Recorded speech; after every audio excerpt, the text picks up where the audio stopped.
I really, really wanted this game for the Sacramento Kings. The Kings players clearly really, really wanted to get this win, and it just slips out of their grasp. Kings fall in Game 4 here inside the Chase Center, 126-125. The series is even 2 games apiece, and the Kings were one made shot away from going up 3-1. Instead, Harrison Barnes missed the game-winner attempt, but Harrison is not the reason why the Sacramento Kings lost this game. I'm going to make that very clear in today's episode. Plus, we have to celebrate the emergence of Keegan Murray. I'm like a proud parent, and you are listening to Locked On Kings.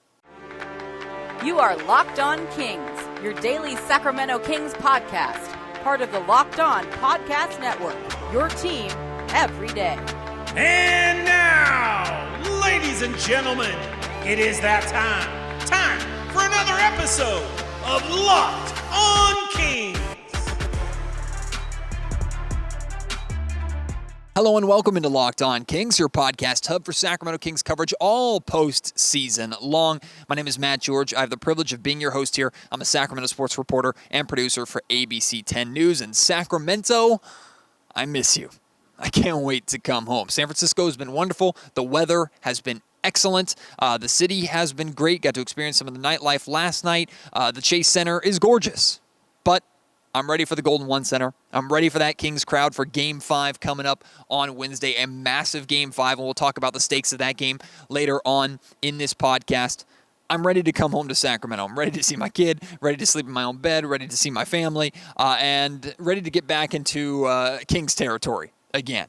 It's been a great trip so far, but we were hoping that the Sacramento Kings would wrap up this trip, and they were very close to wrapping up this trip, stealing at least one game on the road and putting themselves in a position to where Game 5 could be a potential clincher at home against the defending champions. That won't be the case. We're guaranteed 6 games now. I said coming into this series that I predicted this series would absolutely go a minimum 6 games. I predicted the Kings to win in 7, and as of right now, the way the home teams are winning on their own floor, that prediction is well on its way to coming true. But before we dive into tonight's Game 4 loss and breaking this down and talking about Harrison Barnes' missed game winner, and you're going to hear from Mike Brown, you're going to hear from Harrison, you're going to hear from Darren Fox in this game, I want to take a step back from the Kings fandom, take a step back from Warriors fandom, take a step back from any rooting interest in this series, and just look at it from a pure basketball standpoint. We have been treated to a phenomenal series so far.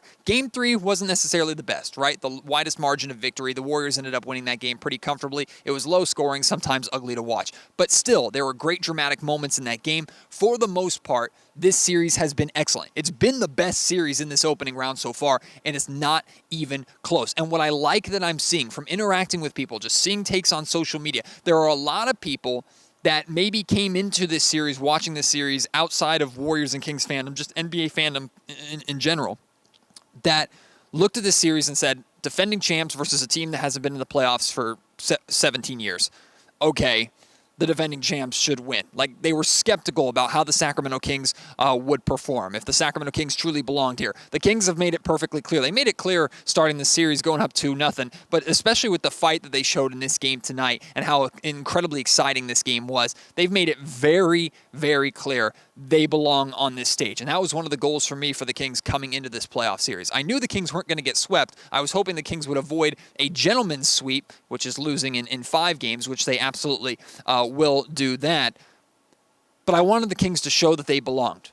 They absolutely have done that. Now the talk is, you belong, now win the damn series, right? You took a 2-0 lead. You had a chance to go 3-1 here. You're now even 2 games apiece with the defending champs, but you still have home court advantage. It's a best 2 of 3 series.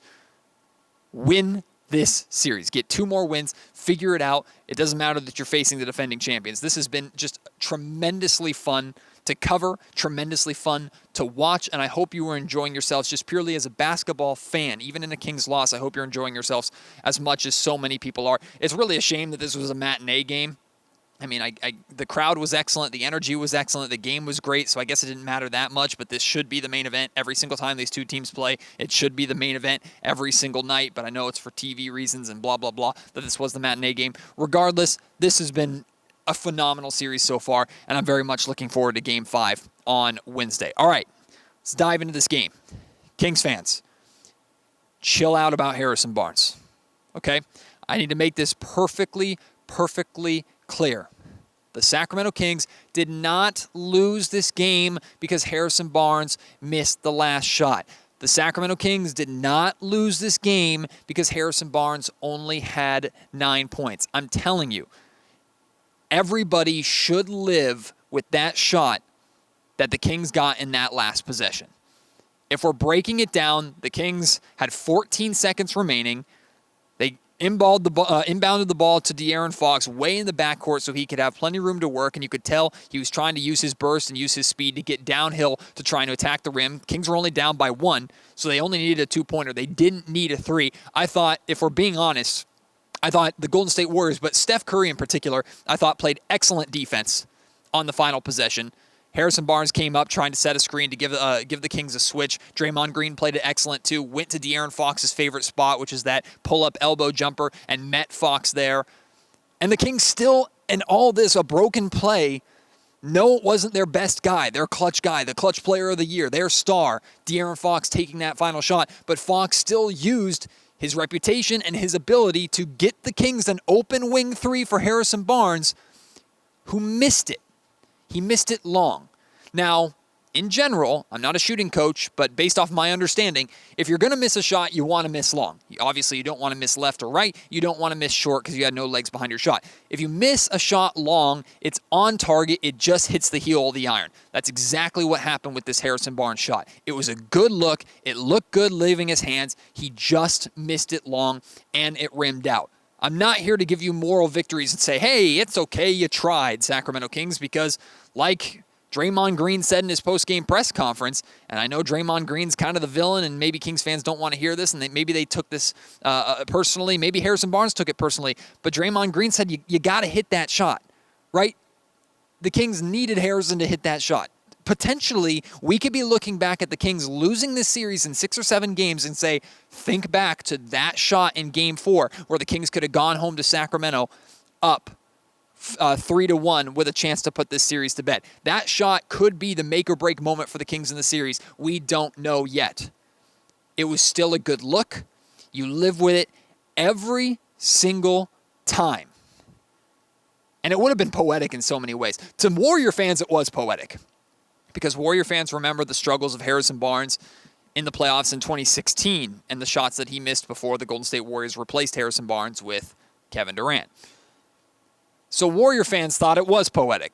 They thought, hey, we've seen this before, Harrison Barnes missing a big three-point shot in the playoffs. I understand those jokes. I understand those comments. But I'm saying, I don't care what Warrior fans are saying. From a Sacramento Kings perspective, Kings fans, you can be frustrated that he missed the shot. You could want more than 9 points from your starting small forward. You should also want more than 2 points from Kevin Huerter. And you should have wanted more output from Keegan Murray in the first 3 games. And you should have wanted more defensively from De'Aaron Fox. And you should want more in general from Domantas Sabonis, who really hasn't looked like himself much in this series. My point is, it's not all on Harrison. Do not put this all on Harrison. He got a good look. It's a look that everybody in that locker room, everybody on that bench, everybody in that coaching staff would take. They can live with it. They can accept it. So you should too. Here's Harrison Barnes, De'Aaron Fox, and Mike Brown talking about Harrison Barnes' missed game winner. Great look. I mean, wide open. Process was good. Fox obviously trusted me to take that shot and, back rimmed it. So, on to the next, but I feel confident where we are and where we are going. After you learn to put yourself together after 2016, I think, one shot is not going to necessarily phase you. So, for me, it's all about trusting the process. I mean, like I said, we got a good look. We missed it. But at the end of the day, I think the way that we're playing, the way that we're in the series right now, we just have to continue to just do that and get better. Oh, he had a great look. I mean, it was just long. It wasn't left. It wasn't right. As a shooter, that's the way you'd want to miss. And he had a good look. It was a good miss, so it is what it is. You move on. I think HB just went to set the pick and roll. We just wanted to flatten the defense out and say, hey, we're going to live with Fox shooting the ball. HB decided to go set a pick and roll with Fox to get the switch. Got the switch, and we got a wide open 3. And, that was just as much on us as it was anything else, because we got a great look from one of our veterans, and we just ended up missing the shot. So now let me tell you the reason why, or reasons why, the Sacramento Kings did lose this game. First and foremost, after leading by 4 at halftime, putting together an excellent first half of Kings basketball to where, on one hand, I was like, this is the offense that the Sacramento Kings should be playing, right? Finally, the three-point shot was dropping. The Kings had a good pace. They had a good flow offensively. Like, it looked really, really good. It looked like Kings basketball. For the majority of this entire game, it looked like Kings basketball, with the exception of the third quarter, where the Kings had a 4-point lead going into the third quarter and ended the third quarter down 10 after they were outscored 37-23. The third quarter is where the Golden State Warriors won this game, or at the very, very, very least, completely turned the game around. However, the Sacramento Kings had an amazing start to the fourth quarter. I was really proud of how the Sacramento Kings started the fourth quarter, and they looked like a veteran team. Right, it's not just that the Kings were outscored and went into the fourth quarter down 10 to the defending champions in hostile territory. Think about how the third quarter ended, right? That last possession. The Kings played excellent defense. The Warriors moved the ball around the horn, results in a corner three for Klay Thompson right here in this corner. He knocks down the shot to beat the buzzer. That's a back-breaking bucket at the end of a really good quarter for a defending champion team that could have put the Kings away. On top of that, the Kings start the fourth quarter with Darren Fox, who's been excellent the entire night. I think he had 21 points at halftime. Darren Fox starts the fourth quarter on the bench. And the Kings come out to start the fourth quarter, go on instantly a 7-0 run, end up putting together a 15-4 run with Darren on the bench to take a 107-106 lead. Like, that kind of response is what veteran teams do on this stage. To do it on the road, when you had to have it, with your star on the bench, getting the rest that he needed to have the energy to close out this game down the stretch. I loved that from the Sacramento Kings. It's not a moral victory to point that out and celebrate that. However, Kings go up 107-106, and Steph Curry, being the greatest shooter of all time and just an unbelievably phenomenal talent, scores 5 points in 14 seconds to kill that Kings run and kill that Kings momentum real quick. I just want to say this about Steph Curry. I hate that the Kings have to go against him. Every time he touches the ball in a crucial situation, really anytime he touches the ball, period, I'm terrified because I think it's going in every single time. We know he can pull up anywhere he wants on the floor. Mike Brown has been very consistent throughout this entire series, saying you don't stop Steph Curry, you just try to make him work. But again, stepping away from Kings fandom, stepping away from rooting interest in this series, it is not hard to appreciate Steph Curry. He is unbelievable. And Kings fans, you can admit that and feel that way without it affecting your fandom in any way. We are all blessed to be able to watch Steph Curry play. He's changed the game of basketball, and he did that a while ago. He's the greatest shooter ever. It's not close, and he's going to be one of those guys where when Steph Curry retires, I think Steph Curry's retirement is going to hit me harder than like LeBron James's retirement. And I don't mean that as a disrespectful thing to LeBron. It's just, to me, I've watched Steph Curry play so much, especially in person. I've been very privileged to be able to watch Steph Curry play a lot in person. The way he's changed the game and just how phenomenal he is to watch when he is done.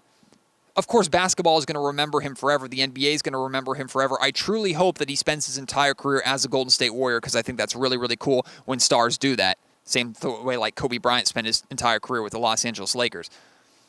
When Steph Curry hangs it up and he's done, he's going to go down another one of those guys on that Mount Rushmore for me of guys that I brutally hated watching because they were just so damn good and killed the Kings so much, but I loved from just a basketball standpoint. So as I get off this side tangent with Steph Curry, I just want to express my appreciation for being able to watch him. And Kings fans, I hope you can appreciate what you're watching too, even if a lot of times it's at the expense of the Sacramento Kings with what Steph is doing. Now, let's go back to why the Kings lost this game, okay? Steph Curry basically shuts down the Kings' great start to the fourth quarter, scores 5 points in 14 seconds to go from the Warriors being down 1 to Warriors being up 4. At this point, final 5-6 minutes of this quarter, back and forth, very exciting, crucial possessions, except I counted 3 different possessions in the final few minutes of this game where the Kings could have either taken the lead or tied the game. And in all 3 possessions, the Kings turned the ball over.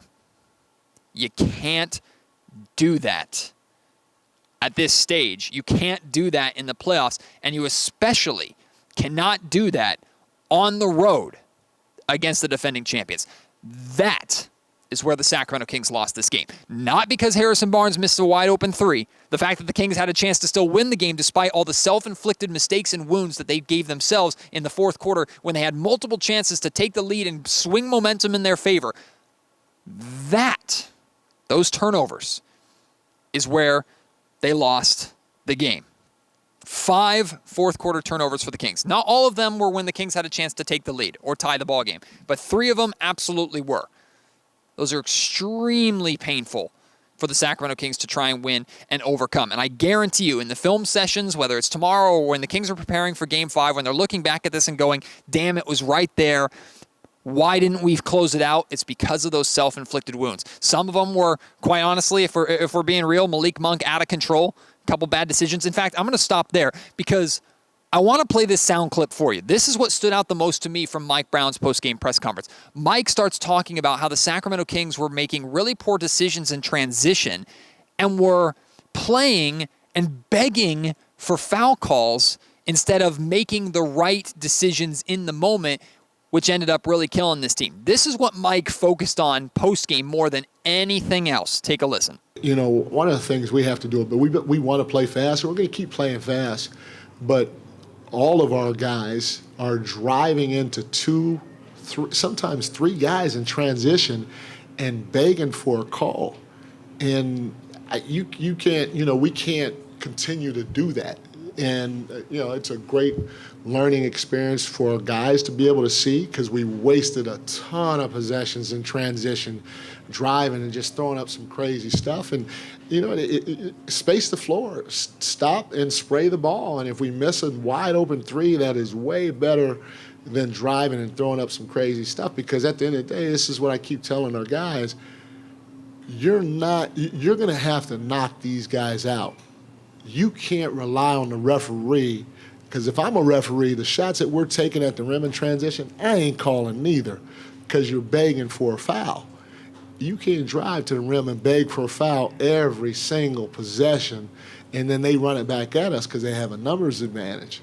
We got to play the right way, and when we're playing fast, and we didn't do a good job of that, especially in the second half. We had a lot of guys shoot some tough shots begging for fouls at the rim in transition. Here's what I take away from this soundbite. And by the way, he brought this up multiple times throughout this press conference. That was the longest, first, most direct answer that he gave discussing the bad decision-making and playing begging for foul calls. But he brought it up multiple times over the course of his press conference. Here's what I took away from it. Mike can live with a missed game-winner attempt from Harrison Barnes, even if that wasn't initially the play. Mike can live with that. Mike can live with the Sacramento Kings losing a 1-point game in the playoffs, maybe a gotta-have-it game on the road against the defending champions. Mike can live losing. He can live with it. But what Mike can't live with is the Kings not playing to their capability, not playing the way he says they're supposed to play, and making mental mistakes that he knows they are better than. He cannot live with the Sacramento Kings trying to win a basketball game on the road in the playoffs by baiting officials into calling fouls. He can't live with that. And I love what he said there in that soundbite. He said, look, if I were the ref, I wouldn't have given us the call either because we were going and attacking the basket. We were looking for those, or we were taking those shots with the expectation that a whistle was going to be blown and a foul was going to be called. Not to score. We weren't attacking to try and finish. We were attacking to get to the foul line. And in the playoffs, that don't fly. And I agree with Mike. The Kings made too many mistakes down the stretch where they were, quite frankly, foul baiting instead of taking the right shots, instead of slowing it down, or as Mike was saying, if the fast break was broken or defensively they got stopped, slow it down, spray it out, set up. You had time, multiple opportunities to win this or to take the lead or to tie the game up, and every single time you screwed it up by trying to do a little too much, by trying to force the issue, or force the referee's hand instead of playing your game. It is time for our Nissan Most Electric Player of the Week, brought to you by the all-new, all-electric 2023 Nissan Aria. I'm very excited to say that Keegan Murray is the player of the week. He had a rough week until Sunday, the very end, but as we're going to talk about more in just a little bit in this podcast, Keegan Murray finally emerged and had that breakout game that we've been waiting for. But it's not just what he did on the offensive end, it's what he did on the defensive end. It's his decision-making. It's his attacking the glass and trying to grab rebounds. Keegan was brilliantly fiercely elegant, stunningly powerful, elegantly powerful. He was so many things that you could also use to describe the 2023 Nissan Aria. It packs pin-to-your-seat power and premium intelligence all in one EV. The all-new, all-electric 2023 Nissan Aria, the EV for people who simply love to drive. You can shop now at nissanusa.com. Today's episode of the Locked On Kings podcast is also brought to you by BetterHelp. Now, this is something that's actually pretty important to me. Therapy is something that I started during the pandemic. And before the pandemic, I always thought, my problems aren't big enough for therapy. Therapy can't really help me, or I don't need therapy necessarily. And also kind of had that negative stigma that I know a lot of people think of therapy and go, like, I don't need that. I'm not that sick, or I'm not that messed up, or I'm not, my problems aren't that big for therapy. Well, I'm telling you, give therapy a try because it's one of the best things that I did. And if you're thinking of starting therapy, you got to give BetterHelp a try. It's entirely online, designed to be convenient, flexible, and suited to your schedule. You can fill out a brief questionnaire and get matched up with a licensed therapist and switch therapists at any time for no additional charge. It's really important for you to find the right therapist. I found mine. He and I have had a great connection, a great relationship now for the last 3 years. He is essential to the success of my mental health, the success of my career, the success of my marriage. That's what therapy can do for you. Visit BetterHelp.com/LockedOnNBA today to get 10% off your first month. That's BetterHelp, HELP.com/LockedOnNBA. Keegan came out of the gate aggressive, and the Sacramento Kings were clearly looking for him. It was great to see him hit. I think he hit his first couple of shots. There was also a moment where Keegan got a dunk in transition off of a Domantas Sabonis steal. Keegan established himself early. The Sacramento Kings as a whole were hitting shots early on, which Keegan and the entire team, of course, benefited from. But Keegan was getting that DHO action through Domantas Sabonis that he likes to run so much. He was going right at Klay Thompson, at times going right at Andrew Wiggins without any fear, was playing with a rhythm. And what I really want to point out is that Keegan Murray's decision-making tonight was not that of a rookie. He did not look like a rookie with the decisions that he was making, whether it was to put the ball on the ground and work his way to a mid-range jumper at the top of the key, and he had a couple of them in this game, whether it was just taking that catch and shoot that was available or passing out of a good look to maybe get a better look, or to not force things, right? Attacking the basket, recognizing, okay, I'm facing a tough blanketed defense, a double team is looming, I'm going to pass the ball out, I'm going to get rid of this, or getting an offensive rebound or getting a defensive rebound and making the right outlet pass or finding the open man. Keegan Murray just read and reacted to the game very, very well.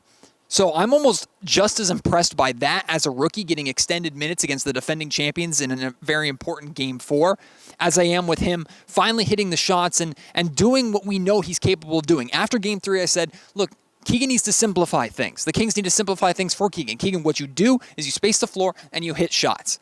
That is what you do. Get back to that. Well, he got back to that, and then he showed how he could take his game beyond just the simple, basic shot-making capability that he has to putting the ball on the floor, crashing the glass, making the right decisions, getting teammates involved, reacting to what the defense is giving him. And then I thought defensively, while he didn't do phenomenal or shut anybody down, I thought he made Klay Thompson work. At times, I thought he made Jordan Poole work, which is sometimes all you can ask for out of a rookie against a really, really good offensive team when the Warriors were having a great offensive night. So again, proud parent. I was just gushing about the way that Keegan Murray was playing. A shame that the Kings lost the game in which Keegan Murray had that breakout, but it was awesome to see. Darren Fox. I'm sounding like a broken record at this point. I told you, and I've been telling you for years here on this podcast, and many of you are just new to the podcast or just started listening this year over the last couple months. You're amazing. Understand that last year, 2 years ago, 2018, 2017, 2016, when I was hosting this Locked On Kings podcast, I said, look, the Sacramento Kings only need the playoff stage for Darren Fox to elevate himself to that status that so many other guards that we talk about all the time, for him to get that attention that those guards get. As soon as Darren Fox got this stage, I knew he was going to shine. And here he is shining, going toe-to-toe and putting up nearly identical numbers to Steph Curry. Look at the numbers in this series. They're averaging, I think, damn near the exact same. I think it's like 31 points per game each. Now, Steph Curry has a better three-point shooting percentage, but Darren Fox hit a massively clutch three-pointer to give the Kings a chance to win this game at the very, very end. De'Aaron, I think, had, 4 or 5 threes in tonight's game, so he's added that to his game. He's such a dynamic offensive weapon, had 12 points in the fourth quarter. Clutch player of the year. Like, De'Aaron has just been so incredible. Had 38 points tonight, 9 rebounds, 5 assists. He needed this stage to finally become a household name, and he's done it. Or he should be. And there are so many people that are just now taking notice of De'Aaron Fox and what he's capable of. And I tell you, he's been doing this. Maybe not to this level. Maybe not on this brightest stage. Maybe not this year has been special on another level compared to years past. But De'Aaron has shown the capability to do this for years in Sacramento. You just haven't been paying attention because he plays for the Kings and because the Kings haven't gotten to this point until just now. De'Aaron Fox is playing incredible. And also, there was a moment that I love from De'Aaron Fox, where Fox really showed some leadership in this game. Keegan Murray, in the first half, attacks the basket. Draymond Green comes over and hits Keegan Murray in the face. Some people thought it was an intentional eye poke. Whatever. We've dealt with enough drama about Draymond Green intentionally trying to hurt people or not. I'm not going to go that far. I caught the whole entire thing on camera, and I saw the contact made, and you can see Keegan drops to the floor. De'Aaron and Domantas Sabonis both go up to Keegan to make sure he's okay. He's kind of taking his time getting up, has his hand around his face. And Draymond Green comes over and is telling or signaling to the referee that Keegan traveled. Well, I'm actually, if you're watching this podcast, I should be playing the footage of this moment for you right now. If you watch it closely, you can see that Draymond Green comes over and says something to Keegan. I don't know what he says. I have no idea if it was an insult. I have no idea what it was. He says something to Keegan because De'Aaron Fox reacts. De'Aaron Fox hears it, turns, and gets right into the face of Draymond Green, and the two start jawing at each other. And it goes for an extended period of time to a point where where the officials have to call technical fouls on each player. Like, that is De'Aaron Fox standing up for his rookie. I'm not going to say that Draymond Green instigated it or that I'm not trying to make any kind of point like that. It's not even a anti-Draymond Green thing. I'm just pointing out and describing what I witnessed and what I shot that happened, and you can clearly see Draymond say something directed at Keegan, who he just hit in the face, and it's De'Aaron Fox who reacts. It's De'Aaron Fox who stands up for his rookie and gets in Draymond's face. And Draymond and De'Aaron are cool. De'Aaron went on Draymond's podcast maybe a couple months ago or something like that. Like, there's a respect factor there. So it's not like these guys don't like each other. But De'Aaron stood up for his rookie, got in the face of Draymond Green in that moment. I thought it was really, really cool. While we're talking about individual players, really quickly, I want to squeeze in love for Davion Mitchell. Because if you listen to me, if you were with me here on Locked On Kings over the course of the season, you know there was a decent stretch of time where we were questioning what Mitchell's role was with this team. We were questioning his offensive output. We know what he can always bring defensively, but it just didn't seem like Davion knew his fit. And I'm not just saying this because I just did an interview with Davion yesterday during practice before Game 4. And if you missed that, you can go to yesterday's podcast and listen to that interview. We talked about guarding Steph Curry and playing in the playoffs and yada, yada, yada. I'm not just saying this because I just had an interaction with the guy. I think Davion Mitchell has been phenomenal in this series. Offensively tonight, had some really big moments, especially in the fourth quarter when the Kings were making that early run with De'Aaron Fox on the bench. Had 12 points, 5 of 8 shooting from the field, 1 assist, 1 steal. Played excellent defense on Steph Curry. And look, part of the reason why Kevin Huerter had the bad night that he had, he only took 4 shots, it's because Kevin Huerter needed to be out of the game so Malik Monk, or rather, so Davion Mitchell could be in the game to handle guarding Steph Curry and doing his best and playing as many minutes as he could, trying to contain number 30. Davion's doing about as well as you could ask anybody to do against the greatest shooter of all time. I think Davion's been excellent in this series, and it's been great to see. Another thing that we focused on a lot after the Kings' loss in Game 3 was what I call the battles in the trenches of the box score, right? We focused a lot on the Kings getting killed on the offensive glass in Game 3, resulting in a lot of second chance opportunities for the Warriors. We talked about the Kings turning the ball over too much, leading to a lot of points off of turnovers for the Warriors. And we talked about the bench of the Warriors, or the role players, not named Curry and Clay and Wiggins, the non-big name Warriors players, really beating the Kings and giving the Kings all that they could handle. Tonight, the Kings did an excellent job in the battles in the trenches. They did enough in those areas for the Kings to win this game. And that's how the Kings won Game 1 and Game 2, is by winning these battles in the trenches of the box score. The Kings won the offensive rebounds battle 12-8, 18-11 second chance point advantage. However, one thing I do need to point out, the Warriors had 7 of their 8 offensive rebounds in the second half. A lot of those came in the third quarter when they were making their push and making their run. So when the Kings struggled, that's when the Warriors had their best quarter. So the Kings, while they did win the offensive rebound battle, for 7 offensive rebounds and 8 second chance points to come in the second half compared to how well the Kings did in the first half, keeping the Warriors off the offensive glass. Maybe that's the reason why the Kings kind of fell apart there in that third quarter in particular. How about only 10 Kings turnovers in this game and only 15 Warrior points off those 10 turnovers? You would like those Warrior points off turnovers to be less than that. 15 points is a big deal, especially in a loss, but a lot better than it was in Game 3.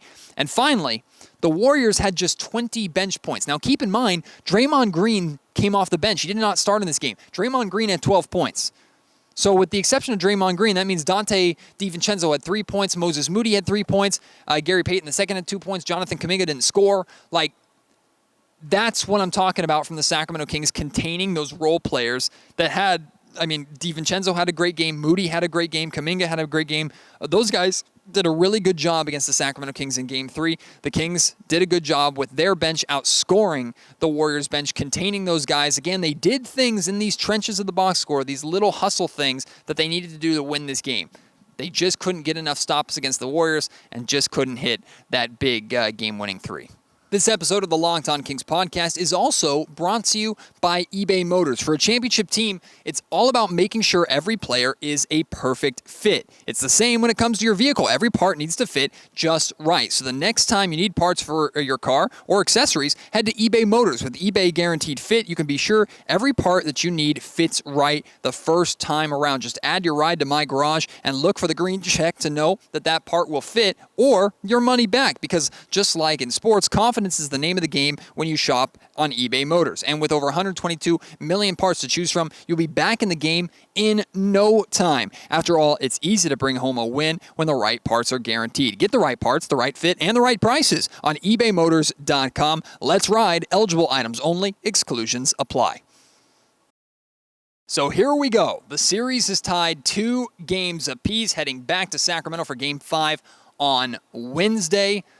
The Kings, I'm not going to say they wasted their 2-0 start, but what you've done is you've let the defending champs right back into this series. Some expected that to happen with how good the Warriors have been at home this season and how much they've struggled on the road. That being said, Game 5, in my opinion, is a must-win for the Sacramento Kings. You do not, under any circumstances, feel good about giving the defending champions a chance to close out this series on their own home floor in Game 6. If the Kings win Game 5, they go into Game 6 guaranteed to either win the game on the road and win the series on the road, or have one more home game to try and close things out in Game 7. And I'll say this, if this series goes 7 games, I would say that plays into the advantage of the Golden State Warriors. But you would much rather take a Game 7 win-or-go-home opportunity on your home floor than coming into Game 6 down 1 in hostile territory where the defending champs have been so good needing to win or your season is over. Game 5 is going to be massive. Of course, the crowd is going to be amazing. The atmosphere is going to be amazing. But the Sacramento Kings need to continue the trend from this series, which is the home team defending home floor. Game 5 is pivotal in so many ways. How do the Kings win Game 5? Well, they continue to do what they did tonight and in Games 1 and 2. Win those battles in the trenches of the box score. The Kings have to get good performances, and guys need to step up. Crucial guys need to step up. I'm talking about Domantas Sabonis. Had 14.7 rebounds, 8 assists tonight. Not a horrible stat line, but Sabonis has not looked like himself at any point during the series. Credit to Kevon Looney. Credit to Draymond Green. Credit to the Golden State Warriors. They've done an amazing job, a much better job against Sabonis than I thought they were going into this series, and I've had to kind of eat my words on that a little bit. Kevin Huerter, 2 points. 1 of 4 shooting from the field. Not good enough. Malik Monk was excellent in Games 1 and Games 2. Has struggled a little bit in Games 3 and Games 4 here. The Kings need that Malik Monk 6-man presence off of the bench. Harrison Barnes, bounce back. You don't have to score 15-plus points, but bounce back, provide that consistent, steady, veteran presence. The Kings really need veteran guys to step up if they're going to win this series. Because you look at the guys that stepped up in tonight's game, Fox, Mitchell, Murray. These are guys that have not been on this stage before, and they've been doing their job. So the Kings are going to need some veteran output. And also, the Warriors at some point are going, they have a revitalized energy. They know how important winning Game 5 is. They want, of course, to give themselves a chance to close this series out at home in Game 6. And they're also thinking about a long-term run. Remember, this team is thinking about championships, right? They're not just thinking about making it to the next round. So they would rather a series end in 6 games instead of 7, right? The Warriors would love to win 4 straight after losing the first 2 games and sending the exciting team packing. So there's going to be a storm. There's going to be a push from the Warriors in that game. You have to weather that storm and be able to overcome it. I love the Kings' chances in Game 5. My prediction is the Kings will win Game 5, and we'll be back here with the Warriors' backs against the wall again in Game 6. I'm, of course, going to be at Game 5 in Sacramento. I'll be here for Game 6, maybe back in Sacramento for Game 7. Whatever it is, no matter what, the Kings are in the playoffs are over. Whatever it is, off-season, next regular season, preseason, of course, we'll have your coverage right here for you on Locked On Kings. I met some of you Kings fans here at the Chase Center. You were amazing. Also met some Warriors fans who knew who I was, and you were very hospitable to me, and I appreciate that very, very much. It's been a fun series so far. Can't wait for it to continue in Sacramento on Wednesday. I appreciate your support as always. Can't wait to have you join me on the next episode of the Locked On Kings podcast. Until then, my name is Matt George. You've been listening to Locked On Kings, part of the Locked On Podcast Network.